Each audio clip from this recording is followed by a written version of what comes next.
সকাল সকালে একটা বাজার পার হইলাম, গেলিরাই একদম ফাঁকা আছে।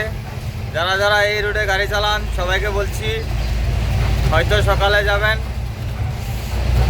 নয়তো রাত্রে 10টার পরে যাবেন।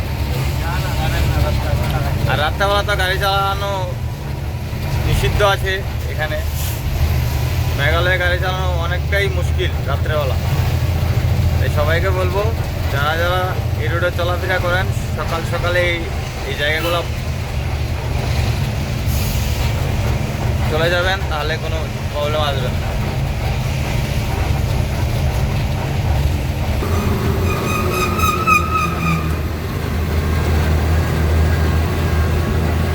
বিশাল মার্কেট এখন এই মেঘালয়ে। আর দেরি কিসের, জলদি জলদি চলে আসুন যারা যারা শপিং করতে চান।